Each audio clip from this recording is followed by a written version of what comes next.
Cheguei na mansão para a Semana Santa, mas encontrei apenas minha sogra com Alzheimer, na sala segurando um bilhete. Estamos em Porto de Galinhas. Cuide da velha. A enfermeira desistiu. Ela me olhou com lucidez e perguntou: pronto para a verdade? Vocês já tiveram aquela sensação de que tudo na sua vida está totalmente errado, mas você só percebe quando é tarde demais? Foi assim que me senti naquela quinta-feira, véspera de feriado, quando cheguei na mansão da família da minha esposa em Alphaville. Carregando minha mochila surrada, a mesma que uso desde a faculdade de arquitetura, eu ainda não sabia que aquela Semana Santa seria o marco zero da minha vida. Oi, cheguei, Patrícia, tem alguém em casa? Minha voz ecoou pela sala de pé direito duplo que eu mesmo projetei, mas que nunca senti como minha. Uma música clássica tocava baixinho no andar de cima. Enquanto subia as escadas de mármore importado, notei que a casa estava com aquele silêncio estranho, como se guardasse segredos. E acredite, guardava mesmo. Como eu fui tão cego durante esses 5 anos. No corredor, encontrei minha sogra, Dona Teresa, na poltrona vitoriana que ela tanto amava, olhando fixamente para o jardim. Dona Teresa, a senhora está bem? Cadê todo mundo? Ela virou lentamente a cabeça, com aquele olhar perdido que desenvolveu nos últimos meses desde o diagnóstico de Alzheimer. Balbuciou algo incompreensível e voltou a olhar o jardim. Pobrezinha, pensei. Na mesa ao lado dela, havia um bilhete com a letra caprichada e impessoal de Patrícia. Fomos para Porto de Galinhas. Cuide da velha. A enfermeira pediu demissão. Voltamos segunda. Beijos, Patrícia. Quem abandona uma senhora com Alzheimer na Semana Santa? Pior ainda, quem deixa um bilhete tão frio como se estivesse pedindo para aguar as plantas. Fiquei olhando aquele pedaço de papel, tentando entender o que aconteceu com aquela mulher por quem eu tinha me apaixonado na faculdade. Enquanto guardava o bilhete no bolso, ouvi a porta da frente fechar. Estranho, eu tinha certeza que a tinha fechado. Foi quando Dona Teresa levantou o rosto e seus olhos, antes nublados, me encararam com uma lucidez que me arrepiou. Vamos conversar de verdade agora, meu filho. Dona Teresa? Dei um passo para trás, quase derrubando o vaso chinês caríssimo que Patrícia sempre fazia questão de me lembrar que foi um presente da avó dela. Minha sogra se endireitou na cadeira, seus ombros frágeis agora eretos, com uma postura que eu não via há meses. Não precisa fingir surpresa, João. Deixe-me perguntar uma coisa. Você realmente acredita que sua esposa e aquele bando de abutres foram passar a Semana Santa na praia sem nenhum motivo especial? A senhora não... Quer dizer, o Alzheimer. Eu gaguejava enquanto ela se levantava com uma agilidade impressionante e caminhava até a cozinha, fazendo sinal para que eu a seguisse.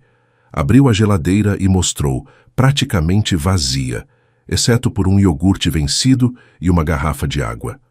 Eles não deixaram comida decente. E olhe isso! Pegou um potinho de comprimidos. Substituídos por placebo, sua querida esposa tem diluído meus remédios há semanas. É assim que se trata uma mãe, João? Meu celular tocou. Era uma notificação do Instagram. Sim, até nisso Patrícia foi descuidada. Uma foto dela, bronzeada, com um drink colorido, abraçada a André, o suposto sócio da construtora. A legenda? Começando o feriadão com quem realmente importa. Senti meu estômago revirar. Dona Teresa olhou por cima do meu ombro e soltou uma risada seca. Agora entende por que comecei a fingir que estava perdendo a memória? Eles não tomam cuidado com o que falam na minha frente. Acham que não compreendo, que não registro nada. E você, meu querido genro, precisa saber de muita coisa ainda. Vá verificar seu extrato bancário. Agora. 120 mil reais. Todo o dinheiro que economizamos, que eu economizei, para dar entrada no nosso apartamento próprio, havia desaparecido. Uma transferência feita há 2 dias para uma conta que não reconheci. Minhas mãos tremiam enquanto eu descia as escadas de volta à cozinha, onde Dona Teresa preparava um chá com a tranquilidade de quem já viu aquele filme várias vezes. Eles me roubaram, Dona Teresa, como ela pôde? Eram nossas economias. As palavras saíram estranguladas, como se algo dentro de mim estivesse se quebrando. Aquela não era apenas nossa poupança. Era meu sonho de independência, de finalmente ter algo nosso, longe da influência sufocante da família dela. Sente-se, João. Temos muito o que conversar e pouco tempo. Ela empurrou uma xícara fumegante para mim e tirou de dentro da manga do seu cardigan um envelope pardo. Seu cafezinho com 2 gotas de leite como você gosta. Sim, eu presto atenção nessas coisas. O conteúdo do envelope eram exames médicos e um laudo com termos técnicos que eu conhecia bem demais. Meu pai tinha morrido de câncer quando eu estava no ensino médio. Metástase, terminal, 6 a 8 semanas de vida. A senhora está... Não consegui terminar a frase. Teresa apenas assentiu, seus olhos castanhos transmitindo uma serenidade que eu jamais esquecerei.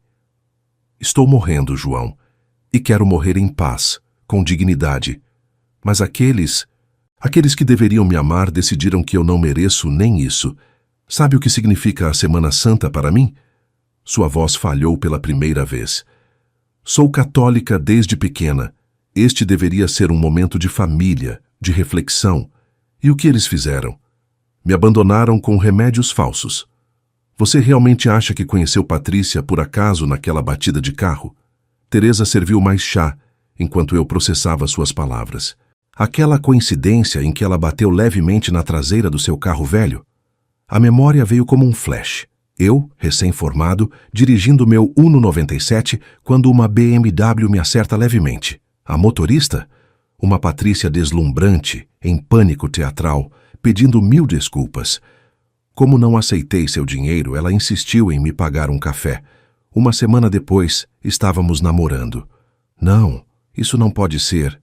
Mas no fundo eu já sabia. Teresa abriu uma gaveta e tirou um recorte de jornal empoeirado. Seu projeto na faculdade, lembra? Ganhou prêmio nacional. Saiu até no Estadão. Era verdade. Um conceito revolucionário de moradia sustentável que tinha chamado a atenção da imprensa. Roberto, meu marido, era obcecado por encontrar talentos baratos. Por que pagar milhões para um arquiteto famoso quando podemos pegar um novato brilhante e fazê-lo acreditar que está tendo uma grande oportunidade? Senti meu mundo desmoronar. Todo o nosso relacionamento, nosso casamento, tudo tinha sido uma elaborada armação para explorar meu talento? Um relâmpago iluminou a biblioteca enquanto Teresa abria o cofre escondido atrás de uma edição antiga de Dom Casmurro. Suas mãos enrugadas tremiam, não sei se pela emoção ou pelo esforço. Dentro havia documentos, joias antigas e, para minha surpresa, um terço de ouro que brilhou quando ela o segurou contra a luz. Este terço pertenceu à minha avó. Ela me deu quando enfrentei o momento mais difícil da minha vida. Agora quero que você o tenha. Eu não posso aceitar, Teresa. É uma relíquia de família e... Ela interrompeu minha fala com um gesto firme. Este terço não é apenas um objeto religioso, João. É um lembrete de que, às vezes, a justiça também é uma forma de oração. Hesitei, sentindo o peso literal e metafórico daquele objeto em minhas mãos. Toda a minha vida fui o cara certinho, que segue as regras, que perdoa. Será que eu estava pronto para mudar isso? Ela pareceu ler meus pensamentos. Não é sobre vingança, é sobre corrigir erros. O telefone da casa tocou, cortando o momento como uma faca. Teresa fez sinal para que eu não atendesse, e a secretária eletrônica captou a mensagem. Era Rodrigo, o irmão de Patrícia. Mamãe, tá me ouvindo? Só ligando para lembrar o João de dar seu remedinho, tá? Você precisa tomar direitinho, senão fica confusa. Ha ha ha ha. A gente tá se divertindo muito aqui. Pena que você não pode vir, né? Mas ano que vem, quem sabe... Desliguei a secretária com tanta força que quase arranquei o fio da parede. A risada de Rodrigo, o tom infantilizado, como se falasse com uma criança, a crueldade casual. Apertei o terço com força, sentindo as contas douradas marcarem minha palma. Vamos fazer justiça, Teresa. E pela primeira vez desde que cheguei naquela casa, senti que estava tomando uma decisão verdadeiramente minha. Vocês já sentiram isso? Aquele momento em que finalmente deixamos de interpretar um papel e começamos a escrever nossa própria história?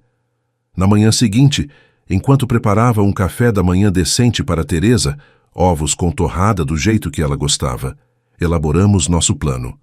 Precisamos de ajuda legal, ela disse, mexendo cuidadosamente seu chá. Ligue para o Dr. Milton Prado. Ele é o único advogado em quem confio. Diga que é urgente.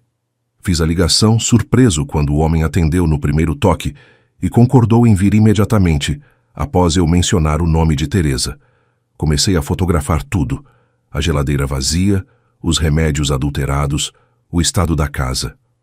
Eles vão dizer que estou delirando por causa do Alzheimer, Teresa comentou, enquanto ajustava seu colar de pérolas. Ela insistia em se vestir adequadamente, mesmo estando apenas comigo. Precisamos ser meticulosos. Dr. Milton chegou 1 hora depois.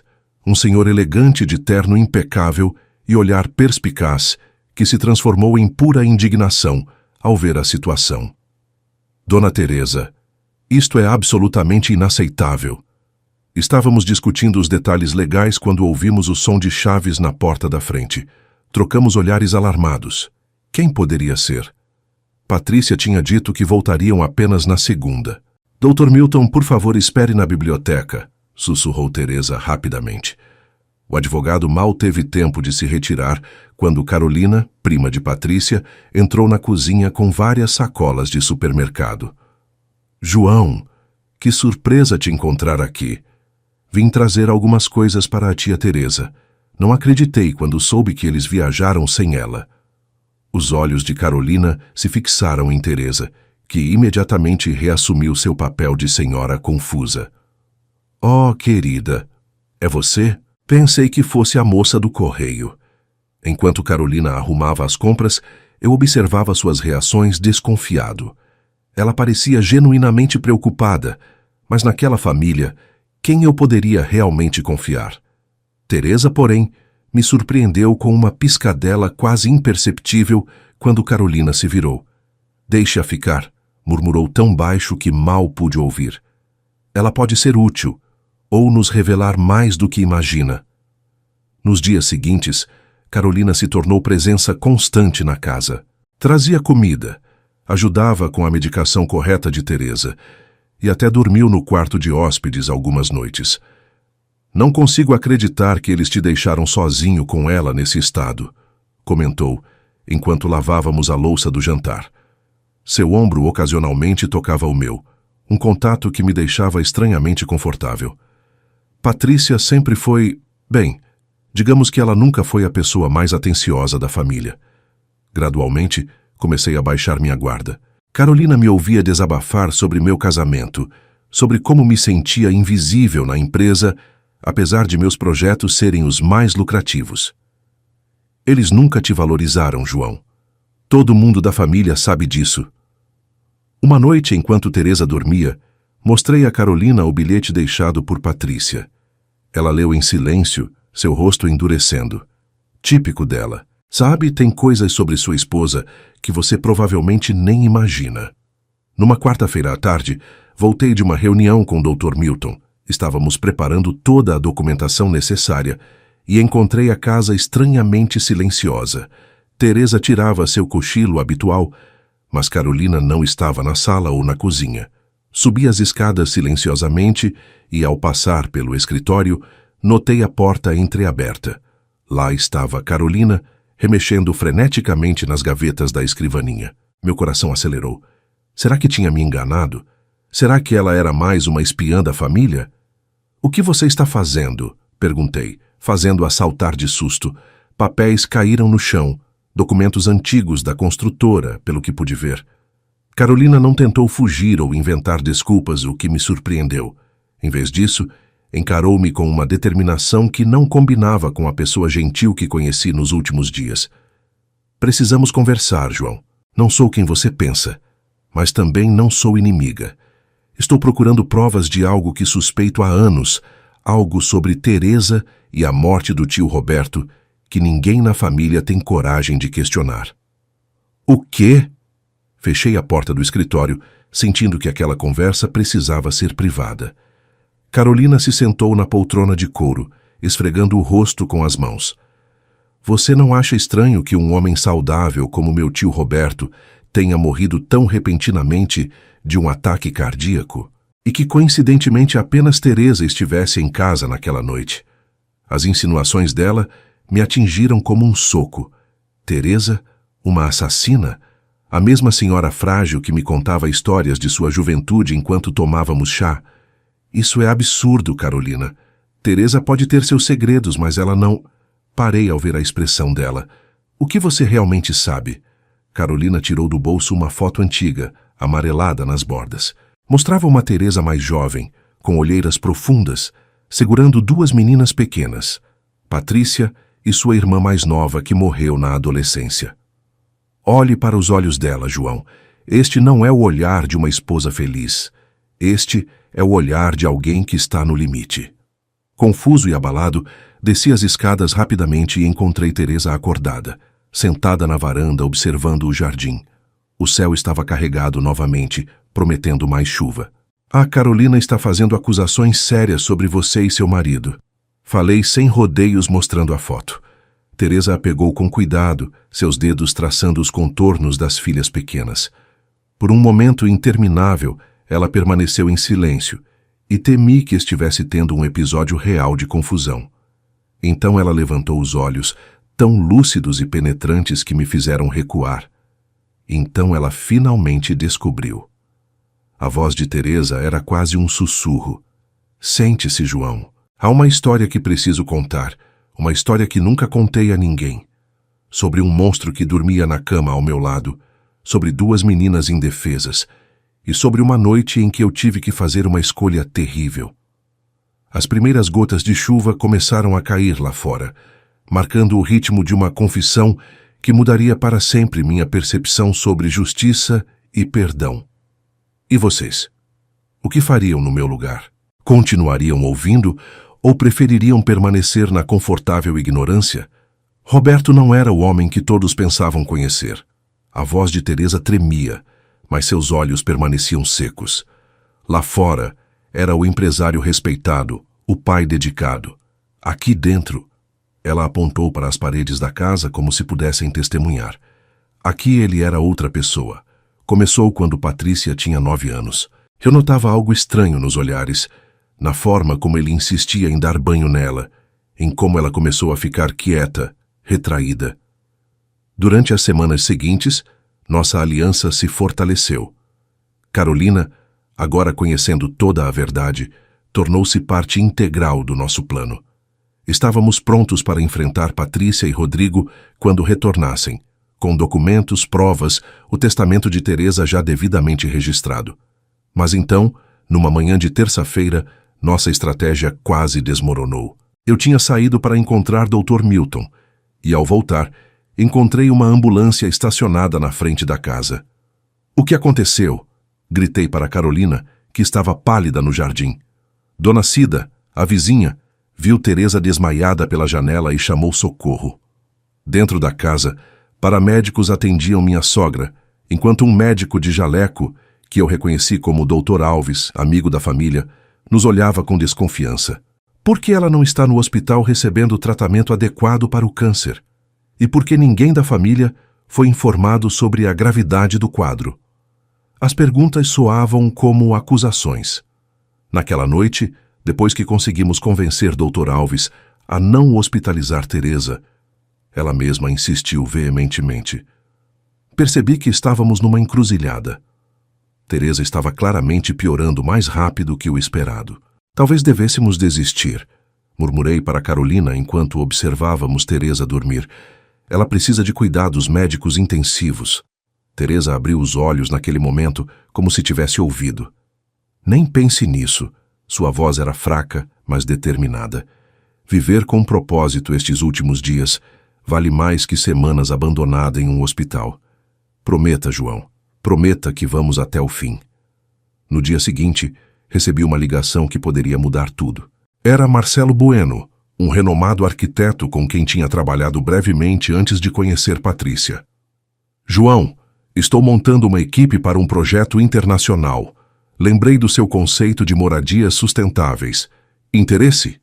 Meu coração disparou. Esta era minha chance de voltar ao mercado com meu próprio nome, de reestabelecer minha carreira independente da construtora dos Almeida. O problema? Marcelo precisava de uma resposta imediata e o projeto começaria em 3 dias, exatamente quando Patrícia e Rodrigo retornariam. Se aceitasse, teria que abandonar o plano com Teresa. Carolina percebeu meu dilema quando desliguei o telefone.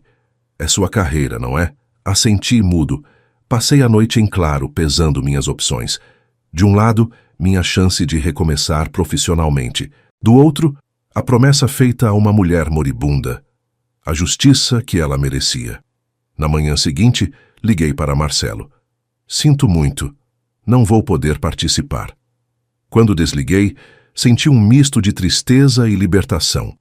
Subi até o escritório e abri a gaveta onde guardava as plantas originais do meu projeto premiado da faculdade. Aquele que Patrícia reivindicava como inspiração dela. Peguei um isqueiro do bolso e, num gesto que simbolizava minha escolha irreversível, queimei lentamente cada folha numa lixeira de metal. Carolina me encontrou ainda observando as cinzas. O que você está fazendo? Sua voz era suave, sem julgamento. Queimando pontes, respondi simplesmente. Não posso mais voltar atrás. Ela se aproximou, sua mão repousando levemente em meu ombro. Sabe o que minha avó dizia? Que às vezes precisamos perder algo para ganhar algo maior. Assenti, tocando o terço no meu bolso. Aquele não era apenas um sacrifício profissional, era uma declaração de independência. Naquele momento, deixei de ser o João manipulado, o marido troféu, o arquiteto sem nome. E isso, paradoxalmente, me fez sentir mais livre do que jamais estive.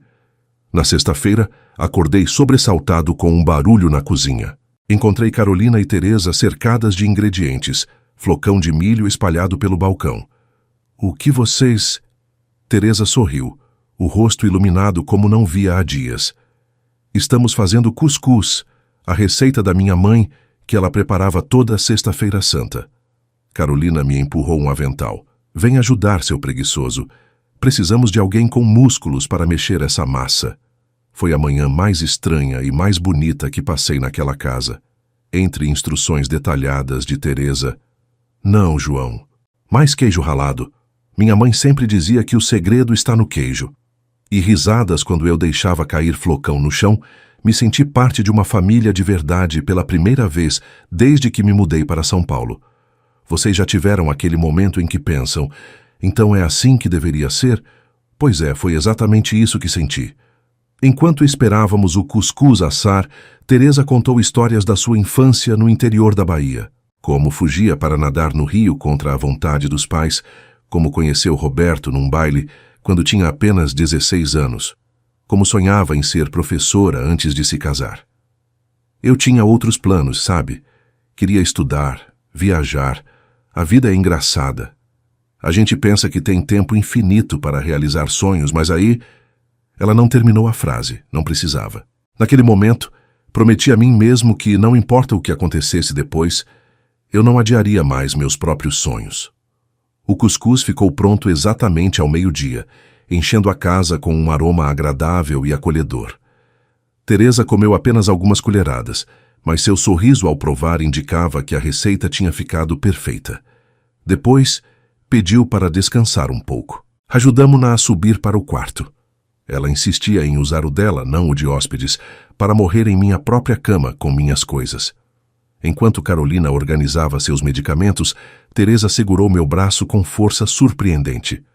O terço, João. Traga o terço. Corri para buscá-lo na biblioteca. Quando voltei, ela já estava deitada, respirando com dificuldade, mas serena.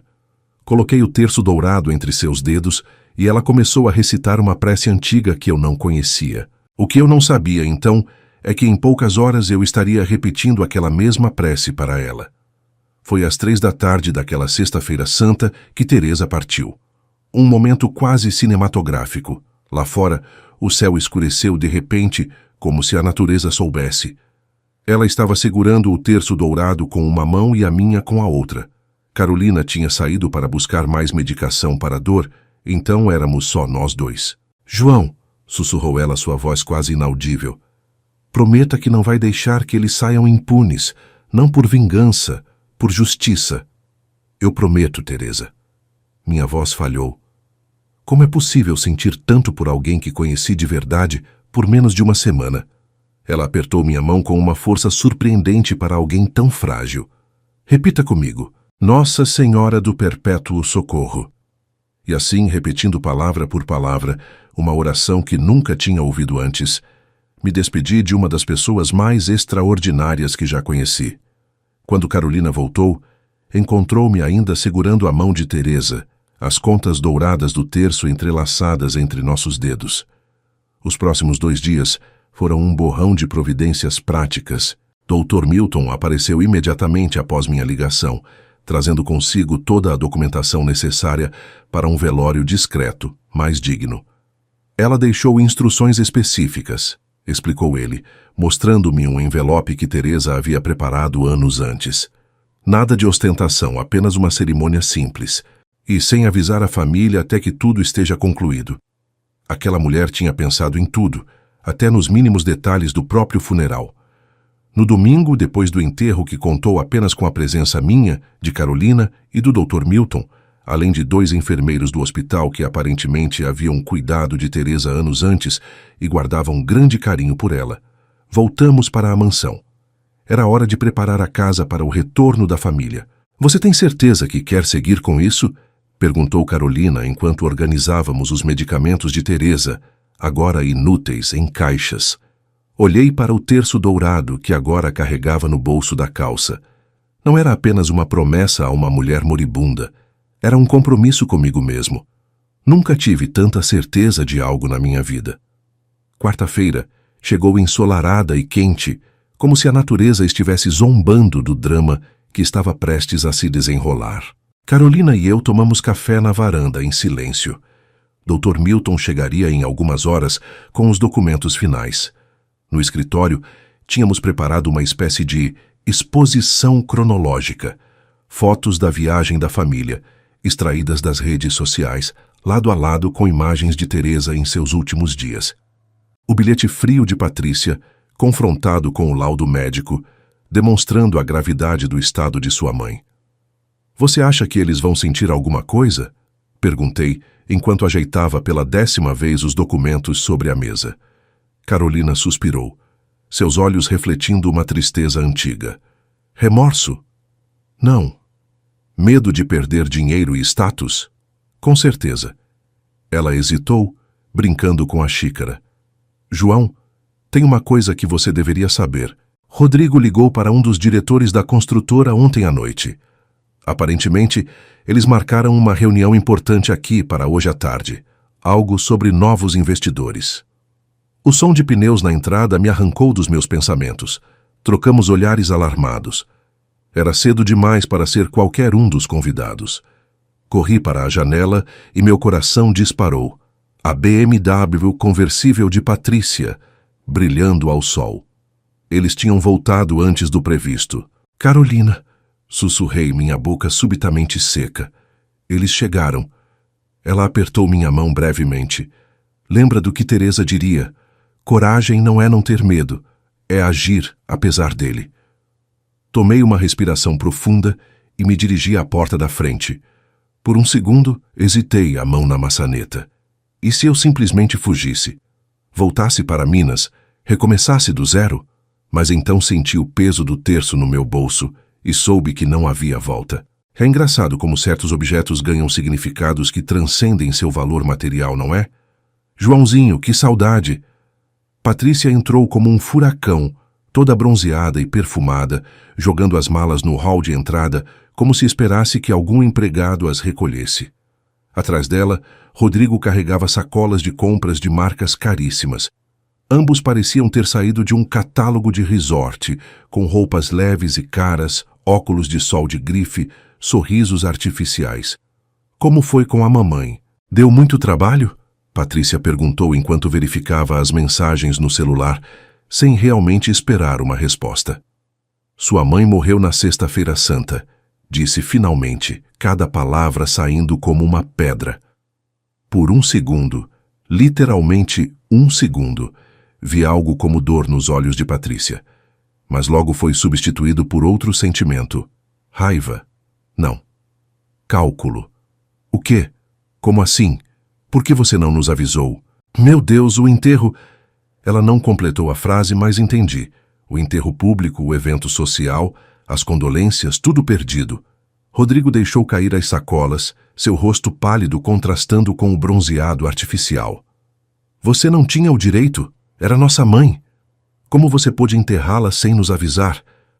Sua indignação soava tão falsa quanto as notas de piano que Patrícia fingia tocar quando tínhamos visitas importantes. Dr. Milton está na biblioteca com toda a documentação, respondi calmamente.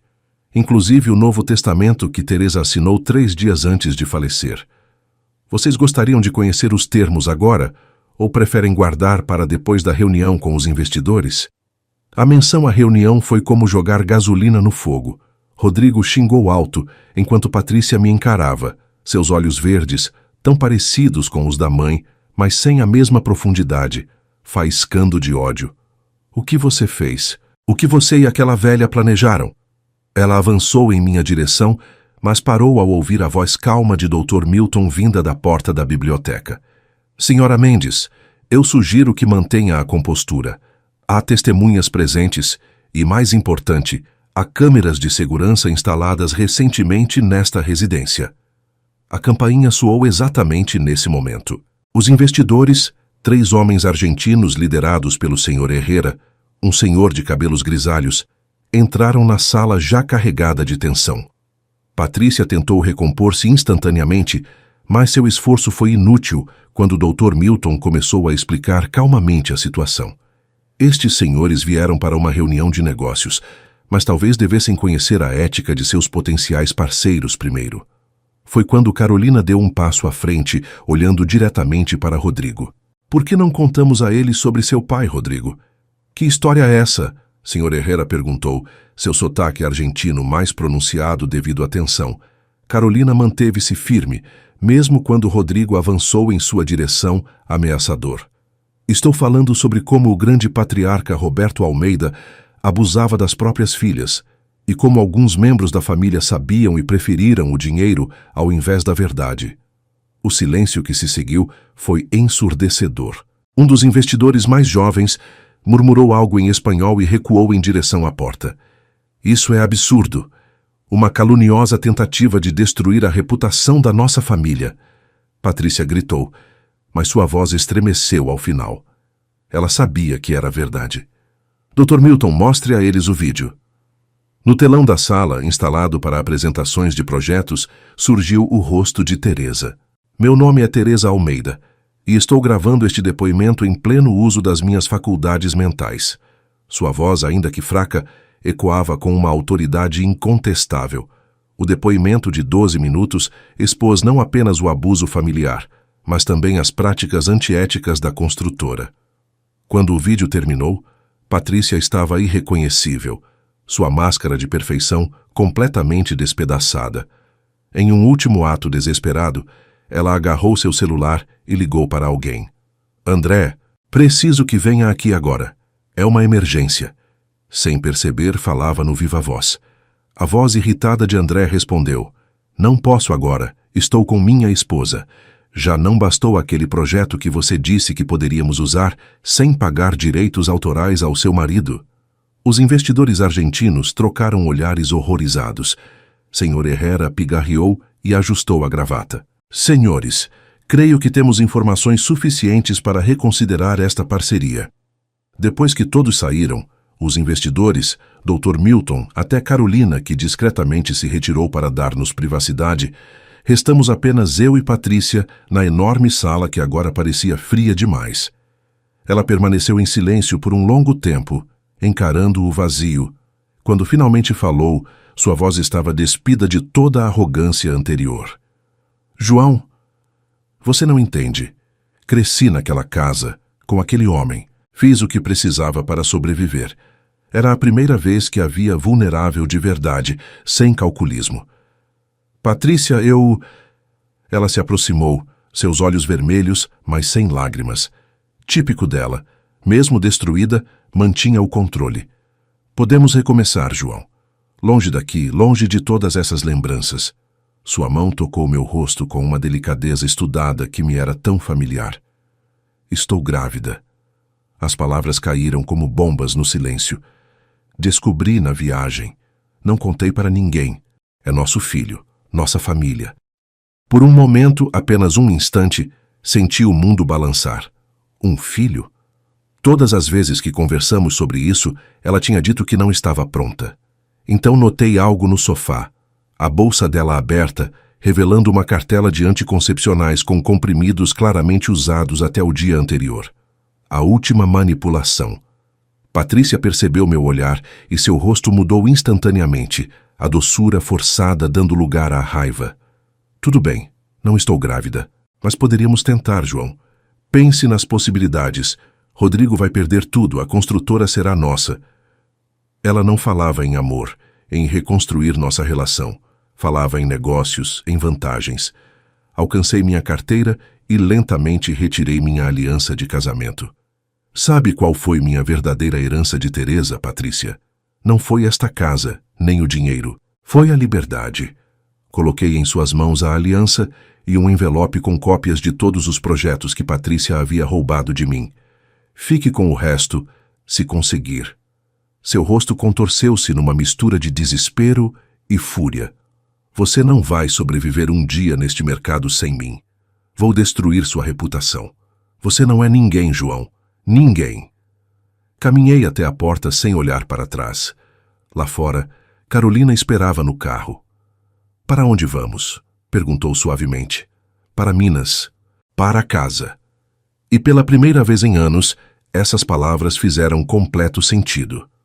Um ano depois, voltei à minha cidade natal em Ouro Preto. As ladeiras íngremes e as igrejas barrocas pareciam dar as boas-vindas a um filho pródigo.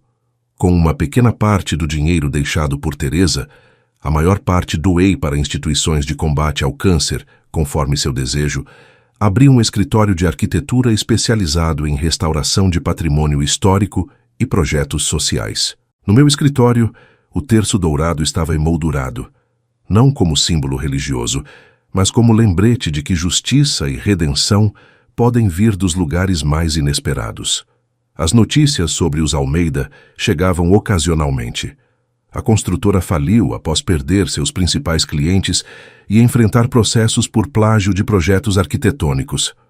Rodrigo mudou-se para o exterior, tentando escapar de acusações de fraude fiscal. Quanto a Patrícia, soube por Carolina, que se tornara uma amiga querida visitando-me regularmente, que ela tentava recomeçar em São Paulo, usando o pouco que restara da fortuna familiar.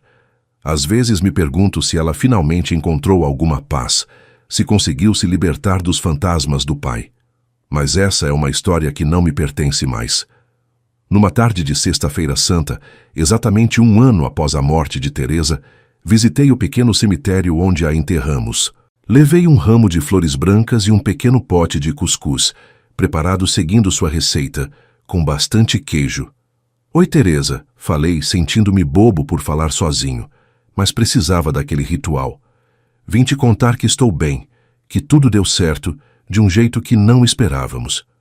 Uma brisa suave balançou as flores que deixei sobre sua lápide simples. Ali, diante daquela mulher extraordinária que conheci por tão pouco tempo, mas que mudou minha vida para sempre, entendi finalmente o significado profundo daqueles dias. Teresa me ensinou que a verdadeira Semana Santa não trata apenas de sacrifício, disse em voz alta como se ela pudesse me ouvir, mas de renascimento. E enquanto caminhava de volta, sob o sol dourado de Minas Gerais, senti que finalmente estava em paz. Alguma coisa tinha morrido naquela semana. Meu casamento falso, minhas ilusões, meu medo de recomeçar. Mas algo muito mais valioso tinha nascido. Minha liberdade, minha autenticidade, minha capacidade de finalmente viver não como personagem de uma história escrita por outros, mas como autor da minha própria vida. E essa, meus amigos, é a maior vingança que alguém pode ter, ser autenticamente feliz.